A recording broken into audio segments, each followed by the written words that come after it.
नमस्कार. आज तारीख आहे 26 एप्रिल 2025 आणि वेळ आहे सकाळी 9:50 आणि पेरियार टायगर रिझर्वच्या केरळमधल्या आपण अभ्यास दौऱ्यावर इथं आलेलो आहेत आणि आपला अभ्यास दौऱ्याचा हा पोचल्यानंतरचा तिसरा दिवस आहे. आणि आज आपण आलेलो आहोत ज्या वेगवेगळ्या इको टुरिझम ॲक्टिव्हिटी आहेत पेरियार टायगर रिझर्वमध्ये, ज्याला CBET म्हणलं जातं, कम्युनिटी बेस्ड इको टुरिझम.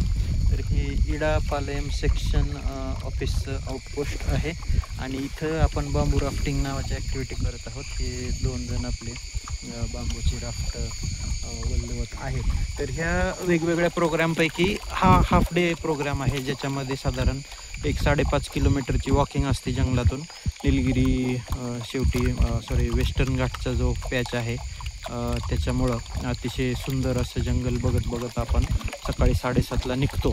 निघताना आपल्याला ते ब्रेकफास्ट वगैरे पॅक करून बॅगेमध्ये देतात आणि त्याच्यानंतर आपण जवळपास 5-5.5 किलोमीटर चालून 9:15-9:30च्या दरम्यान ह्या साईटला पोचतो इथं बांबू राफ्टिंगचा.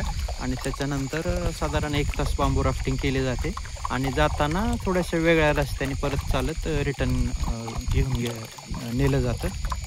तर ह्याची प्राईस एक्झॅक्ट आता आपल्याला सांगता येणार नाही, पण ही एक चांगली ॲक्टिव्हिटी आहे.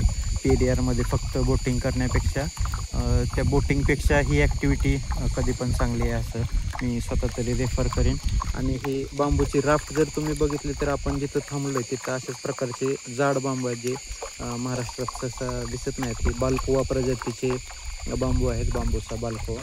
आणि हा एक दुसरा ग्रुप आपल्यासोबत होता, तो दुसऱ्या राफ्टमध्ये आहे. साधारण वन टाईमची 15 टुरिस्टची कॅपॅसिटी आहे. तर आज साधारण 6-7च लोक इथं आलेले आहेत आणि हा छानपैकी जंगलाचा पॅच आहे.